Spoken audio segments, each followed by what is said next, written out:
Hello and welcome on back in to Against the Storm, the tutorial. This is part 2 of the tutorial and we have just loaded in, and it is, as you can see, explaining to us about the villagers.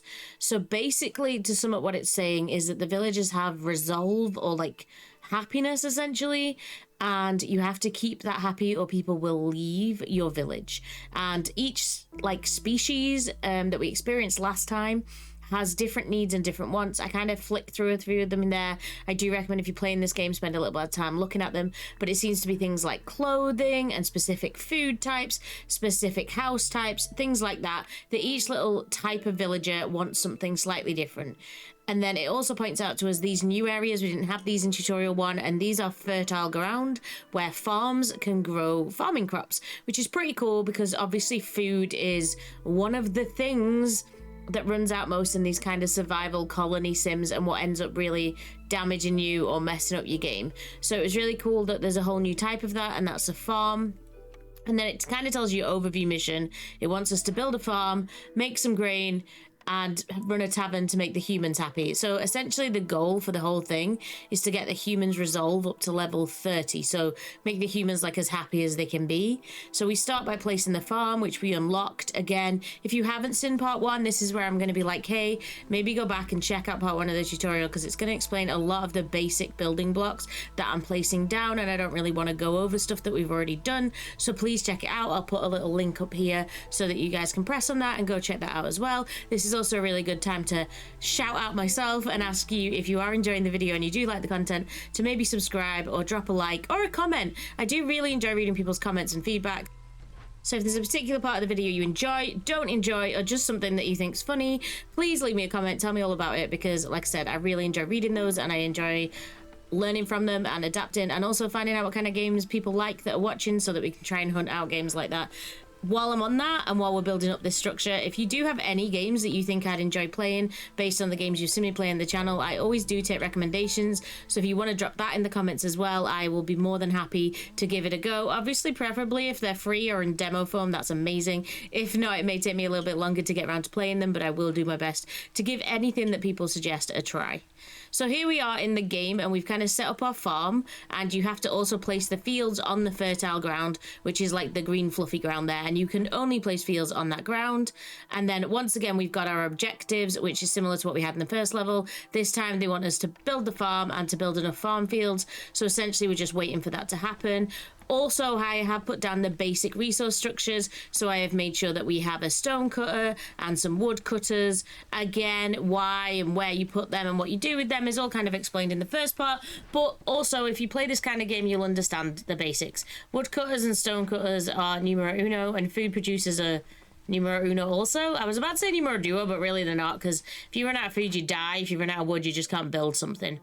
We get a pop-up telling us to pick our cornerstone, and since the main emphasis of this mission slash tutorial slash chapter is to make beer or get a tavern working, I choose the barrel delivery because it seems to be the best one for what we're trying to achieve at the end goal, although it may have been better to take the other one. And I think that's what makes this game extra interesting, is all the decisions that you make the whole way through really are, once again, really influencing your game later down, and you might not think about it. So my head then was, oh, my end objective is barrels, but actually maybe you should take something different because it's going to speed the process along or make things easier. We are progressing quite quickly and we unlock the shelters, so it is important to give them the houses that they need. Now, I think this is one of the things I perpetually get wrong in this tutorial, because I seem to never build enough houses, but you have to build the houses near the hearth, so it is difficult to do that, and I think it is something I will definitely work on in further gameplay, is to try and aim for like everybody to have a house and to make sure the structures are set up right. And again, it's one of those things in games like this, it's forward planning. It's really hard sometimes to know all the buildings you're going to end up building and where they all need to be. And although some of the buildings, such as woodcutters and the farms, etc., can actually be picked up and move around, some of the buildings really can't. So some of the bigger buildings you build that become like important, once you place them, that's where they're staying. So it's interesting to really try and have to think where you're going to put some of the structures, because as I say, houses can only be built near the hearth, so it is something to bear in mind. Now we're just going around and putting people to work in all the places. So the humans are on the gathering, they're on the farming because they look good with the food. We've got the beavers in the woodcutters because they're particularly good at chopping down trees. And then we've just, I think, put lizards in the stonecutters. I still don't really know who's actually good at stone cutting, but I just tend to put whoever's spare, I'm not going to lie. Also, we have put woodcutters to work to try and make their way into the glades, because it's always good to kind of get into the glades and to get what we need from there. It's a good way to expand. You sometimes find villagers that way, and also it just gives you more room because there is not a lot of building space when you first load into this map. I'm also very conscious about trying to build like road structures and grid pattern just so that my village kind of has a structure and kind of makes sense. So putting things like the shelters in certain places and then putting a road between them, knowing that we're going to be heading in that direction to try and make sure that people can get where they need to be. And again, we have the speed options there, so I do speed up the gameplay quite a bit here just to get that shelter built, because that's the next requirement, and then I can tick that off. Here's where we get some things that we've never seen before, and that's a trapper's camp, which is the meat producing. So I find that really interesting, so we unlock that as a blueprint in a second when we remember to click on it. It's funny that I only played this tutorial literally the other day, and I'd already forgotten some of the basic things, like when you level up, make sure you're unlocking a blueprint, because it's kind of important. So the trapper camps there, they collect meat, and as you can see, it does show up on the map where the meat is. And if you do move the building away, it'll like point an arrow in the direction of where you can get resources, which can become important later if the resources do tend to run out. So it's quite a handy little thing that it does. But we just plop our trapper right down there, right near the center. We've also noticed we've got quite a lot of dangerous glades on this tutorial. If you have a look, we seem to be pretty much surrounded by them, which is a little bit dangerous. And also this map's very different. The last map was very watery. There's probably a better way for me to say that, but yeah, we were on an island or like surrounded by a lake last time, and this time we're fully in a deep forest. But at no point in any of the gameplay do we seem to get to the edge, so it doesn't really seem to influence the game. But it is quite cool that the terrains and the maps are all very different and there's different surroundings. Again, if you are not good with the sound of running water, either turn the game volume down or maybe don't play this game, because it is pretty perpetual, the rain. I find it really chill. I've said it before and I'll say it again. I think it's kind of a form of ASMR. When I'm playing this and I'm not obviously doing commentary, this is a voiceover, I zone out. Like, I really enjoy this gameplay. I think it's really good, solid colony building. You have to think, but also it's really fun to watch them work, watch them do what they do, and the music and the soundtrack. Like, all of the ambient sounds are just fun to kind of chill out and zone out to, while also having to be really conscious about what you're doing. If that makes any sense. Can you be chilled and stressed at the same time? I don't know, but you know what I mean? I assume, because if you're watching this and you've got this far, I'm guessing you've played this type of game before, so you know kind of how it is really good at focusing your brain into kind of a really good chilled space. We get the choice here to get some new people in. I choose the humans because we were short on humans, or it seemed to be, and obviously farming's a really big objective here, so I thought it was important to get some humans in because they're pretty good with the food kind of producing, and I thought that would be a good idea. We are also waiting to hopefully get through to this glade, as you can see, and we're also waiting to get meat from the trapper's camp because that's kind of what the quest is. So a lot of that is just waiting for kind of time to speed up again. We don't have any lizards to put in the trapper camp, which is a little bit frustrating. So maybe we should have took lizards when we took those people in. And again, this is what I say about the decision making. I completely forgot I was running low on lizards. Weird sentence that I never thought I'd say in my life, but it's something to just bear in mind all the time. It's really important you have a fair mix of people because you need them to do the job. It's like a human or a beaver could go and harvest the meat, but they produce way less. So why would you have someone doing it that's inefficient when you could have someone do it who's really efficient? Does that make sense? I think it makes sense. So this is where the game kind of just progresses. And I really just enjoy watching them work. I start trying to be a bit strategic with my building placement. As I said, you can move any of the like wood or stone cutters or trappers around so they get closer, and because they do have that field of reference of where they were able to work, sometimes you have to do that, otherwise they just won't chop into the glade that you need them to chop into. Again, I put the roads out where they are because I'm road obsessed. And again, I just put a person in there, even though it's a stone, because I genuinely don't know who the best stoneworker is. But we meet our next objective of getting the meat, and it tells us the next thing it wants us to do, which is a smokehouse, and we're going to be producing some jerky, which is pretty cool. And I remember this time to actually unlock the building that I need, and I have a quick read of what it tells us. And basically, the really cool thing about production buildings is they all seem to be able to produce multiple things. It just costs different resources every time. So I assume when you get really into the game, you're going to start switching on and off production in certain buildings because it's not cost effective. But for the moment, it's really handy that while this building is making jerky, which is the mission part, it's also going to produce other things for us that other people are going to be using and is other parts of the gameplay. So I really like the fact, and also if you run out of resources, so if we run out of meat to make jerky, it will still be a productive building and it won't just go to waste, and the people in there will still be doing something, which I think is a really handy thing. I'm very used to, like, oh, you've got a wood mill, then a sawmill, then a iron smelter and a toolsmith, and they all just produce the one thing and the one thing and the one thing, and it's a big long linear production chain. Whereas I feel this is much more fluid. It's like a big web, and you can get the things you need from multiple different buildings. And I say this having played actually part of the game and not just the tutorial, but you do start to see it in the tutorial, because as I say, when this building is finished, you're going to see that you kind of have different routes and different pathways into making the products. There you go, you can see it on the screen now. There is jerky, there was like foodie thing, and then there was fabric, and you can make it use different products. I'm also here putting another building down because I realized, the smartness that I am, had forgot to make the building that makes planks, and that's something that we learn in the tutorial, and then I kind of forgot. And again, I'm getting conscious about the fact that I probably don't have enough shelters for my people. You can see in the top left where the people are. It kind of tells you who's working, who's idle, and what they're doing. And the very bottom one is actually homeless, and quite a few of my villagers are homeless throughout this entire tutorial because I epically fail at looking after my villagers. It is something that when you get into gameplay will play more of a factor, because this resolve that they're talking about here in the tutorial, where they're like, hey, just make the humans happy, does become a big factor in trying to make sure that your village keeps growing and you have enough people to do the jobs that you want. So one of the things that's kind of crucial for people being happy, funnily enough, is being housed. So I think it's really important that that's just something I point out I'm not doing well, so that you see, if you do get into the game from this, having chosen to skip the tutorial because you've watched me and you were like, hey, if she can do it, anyone can do it. And I respect that, I'm not going to lie.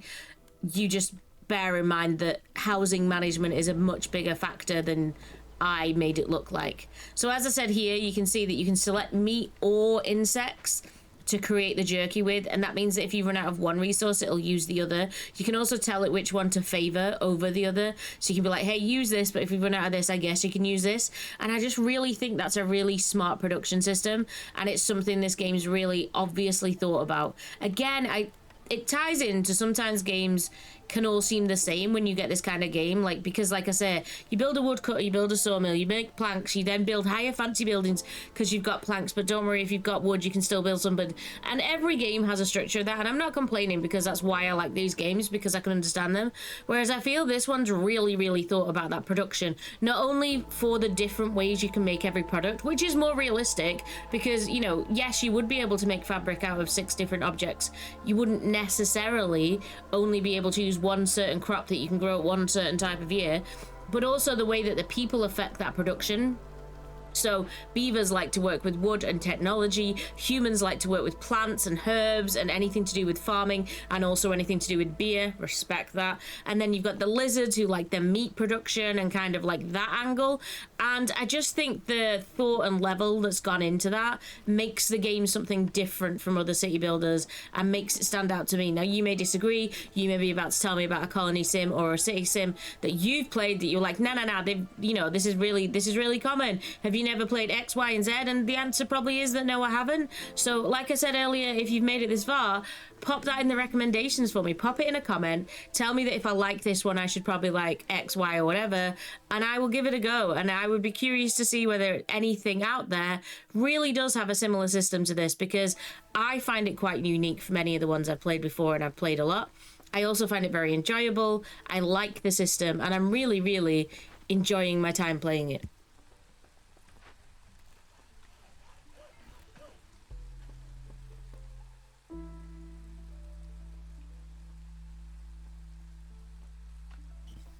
Sorry, I just thought we'd all enjoy a moment of rainfall there. I also really enjoy the quest-based system to progress you as well. I think it's a nice way to constantly have like missions or tasks. I hope that carries on through the gameplay. She says, having played the gameplay. And I can tell you that it does. Like, spoiler alert, if you haven't got into the game yet, you do also get quests like that in the game that help you progress and keep you like moving towards the reputation levels. So it's a really good way to keep you playing. A lot of people obviously do like sandbox games and they like that open, please don't control me and don't tell me what to do. I'm not. I'm a girl who likes to be told like where I'm working towards and what I should be doing at any one point. Basically, because if you don't tell me, I'm going to let everyone starve and die. If you don't believe me about that, go watch Farthest Frontier. Because literally, I let everyone die. Like, it's not, I can't even tell you it's on purpose. I'm just not good when I'm not being given guidance. And that's okay, because that's who I am and I know myself as a game player. But if you're not that person and you like more open and sandboxy things, maybe you won't enjoy this as much as I do, and guess what, that's okay too. But I really enjoy that structure. I think it's really cool. I like the fact that villages pop up randomly, but again, you have to choose, and those decisions really do matter. Like, did you not get any more beavers?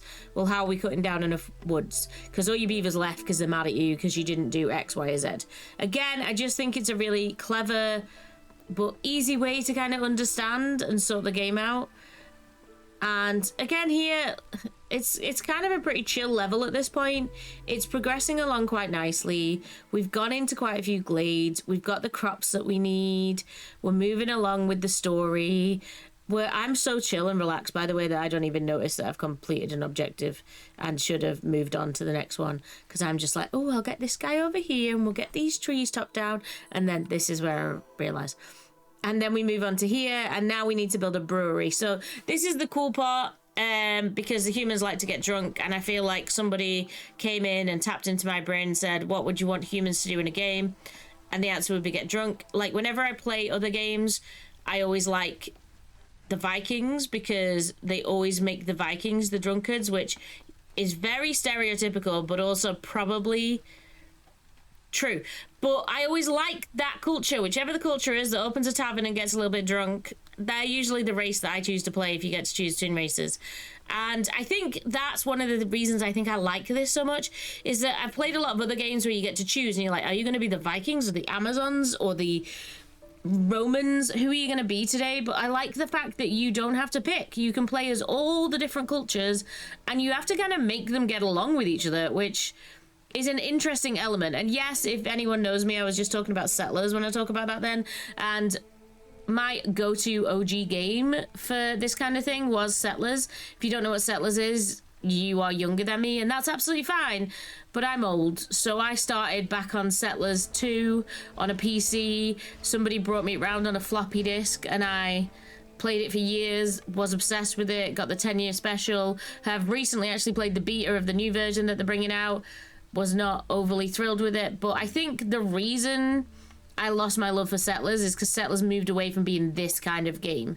Settlers tried to overcomplicate itself and give itself elements it didn't need, whereas if you ever ask me, I will always go back to Settlers 2 as the best game of this type that I've ever seen. And maybe that's nostalgia speaking, because actually when I look at this one, obviously I need to play it for longer and see if it's got the longevity. But Settlers 2, I'm a long time after when I first played it, and I remember first playing it. I remember missions. I remember what the levels are like. I remember what the lands are like. I remember the campaigns. And there's not many games I can say that about really strongly, but I'd be curious. I do also think that maybe it's just that games don't have the longevity anymore because we're just a bunch of people that move on to the next game. And, you know, I probably perpetuate that by having a YouTube channel that I'm currently right now playing about 17 different games of very similar nature, but I love them all, and that's my problem. Like, you don't have to be limited and addicted to one, and maybe that was the reason as well, because Settlers 2 was the only game I had for a very long time, but I still stand by the fact that it is one of the best games and it is underappreciated and more people should Love it. But anyway, we're not talking about that. We're meant to be talking about Against the Storm. And yeah, it's very cool. As you can see, it's basically now just letting the town kind of do its thing. We've built the brewery. The brewery needs to make itself some beer, basically. So that takes a little bit of time. What I plopped down there is the woodcutter that we built, and we've moved stuff. It's also just me kind of moving stuff around to be closer and more efficient. So I put the trappers closer to the bigger meat source. I've put the woodcutter near to the glade that I want them to clear. I've kind of moved the stone cutters up to the one kind of stone source that we have. Again, I've got a woodcutter over there that's kind of clinging and cutting its way into the glades. I'm making sure there's paths everywhere because everyone's a bit more efficient when they walk around on paths. And then yeah, that's basically it. It's just letting the game kind of do its thing with regards to the brewery. I also kind of tell the woodcutters to cut some space because I feel like we are really running down space. And also here's where I realized that if you look at the quest, I hadn't actually done the second option, because what you needed to do was tell this building that it wanted barrels. And again, that's what I was saying about how you can use different resources to make the same product. I was supposed to tell it to use barrels, which is one of the things that I'd made a choice earlier on with a cornerstone, if you remember, to get more barrels, and I'd kind of forgot about that. Again, we get more villagers. Now, the villagers seem to come pretty regularly, and that does carry through into gameplay. As again, I will show you, I have done it, I have recorded it. There is a video coming on the actual game beyond the tutorial. But the pace kind of slows a little. You don't get villagers as often, but you definitely still get them regularly enough that you don't run out. But it's more difficult in the actual game. Here it seems the villagers just pop up when you need them, essentially. But now we are just waiting to make some beer. And one of the things you'll notice when I was putting that tavern down earlier on, and one of the things that will come up again, the brewery earlier on, and one of the things again when I put the tavern down shortly, is space is a paramount. And I spend a lot of time using my woodcutters to kind of cut into glades, because I'm like, must discover the glades, must spread out really fast. And I think really when I go back to play this game again, having watched myself play, but also having struggled at it, I need to spend more time clearing the area that I'm in before I start trying to expand out miles and miles. As long as I've got the resources that I need in the initial couple of areas, we should really spend some time clearing some wood so we can have a good solid town and structure. And also, like, my instinct is to place buildings like the smokehouse as close to the hearth as possible, because I'm like, oh, people will be able to get to it. That makes loads of sense. And maybe it does, and it'll become a factor later, but actually what it means is you can't build houses there, because houses need to be around the hearth. So realistically, it should be like a layer of houses around the hearth, and then a layer of the functioning buildings around the houses, is how my brain kind of thinks it's supposed to look.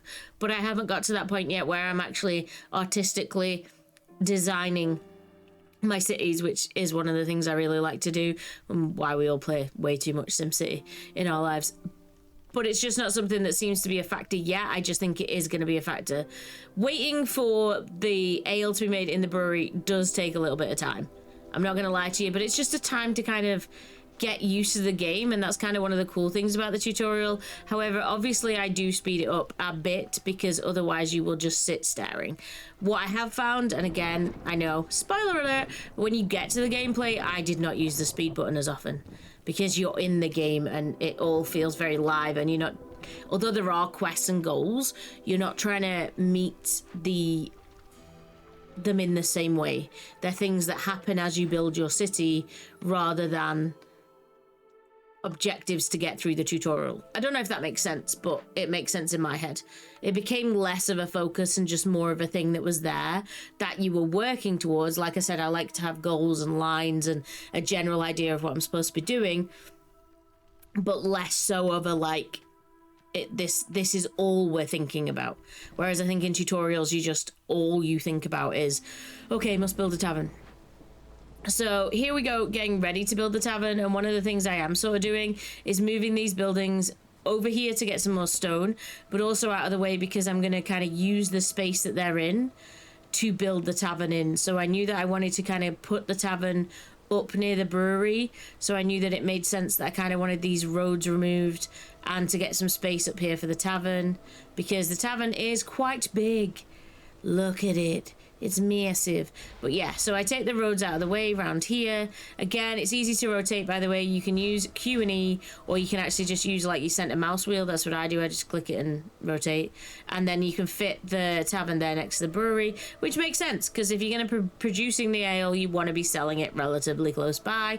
Although I do worry about drunk humans coming out of the pub after last orders and deciding to raid the brewery. But maybe that's just a British thing. Maybe that doesn't occur elsewhere in the world. Here again, because we're waiting on that building, I'm just kind of restructuring my people, making sure the lizards are in the right buildings, making sure the people are in the right buildings, having a bit of fun with it all, checking everyone's really happy, and then generally it's just a case of waiting. We do a lot of sort of multi-managing. I unlock another glade. Everyone's pretty chill, really.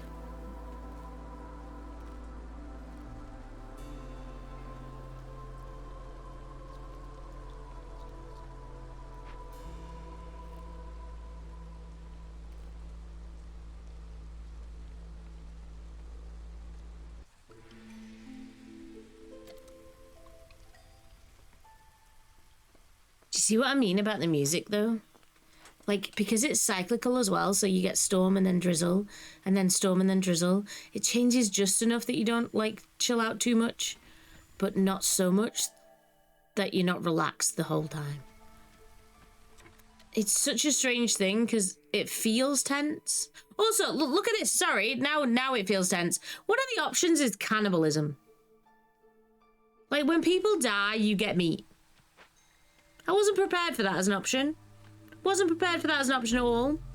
So I thought we should discuss that that is actually an option in this game. I didn't choose it. Maybe you will. Maybe that's your kind of thing. But I actively didn't choose it. Like, I chose not to choose it because it felt weird to me that when people died, we were going to eat them. But again, maybe that's just me. Maybe that's just me. The tavern here is getting built and finished, and we are nearly kind of where we need to be in terms of that. Everything else is just kind of like happily going along. I do tell them where to chop down some trees to give us a bit of space, because again, I just feel like I don't have enough houses.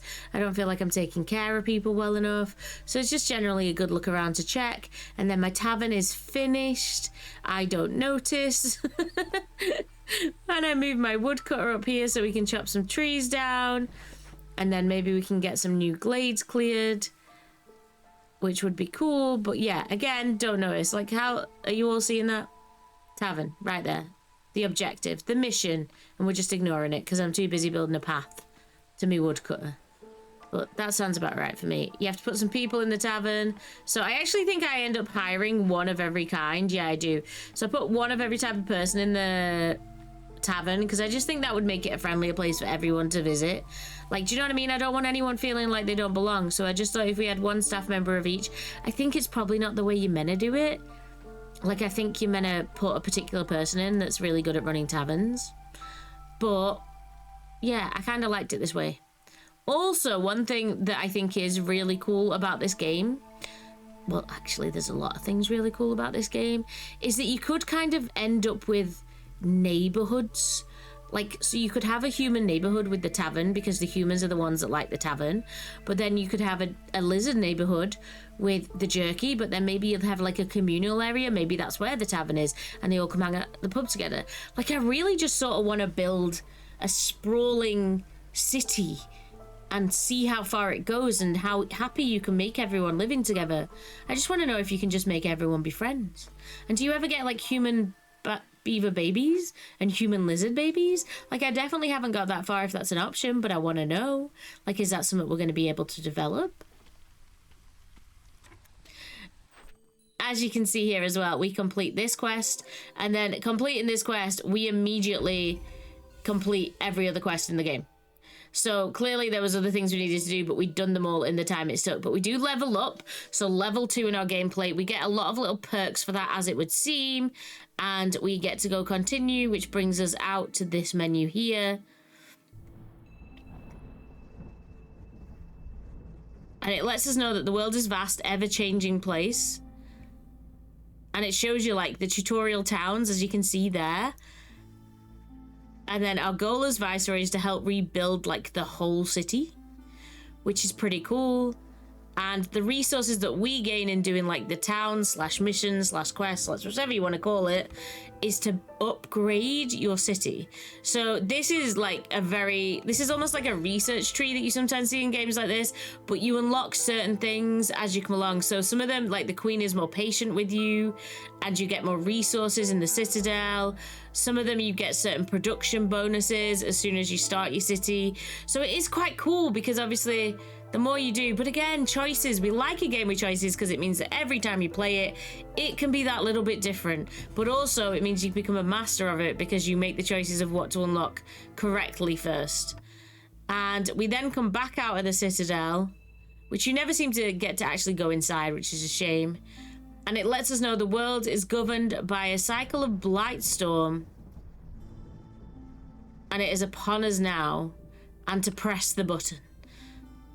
And it lets us know kind of how we've done in this cycle, what we've done, what we've unlocked, how much experience we've gained, and you can press end the cycle, which is essentially end the tutorial and also end this video.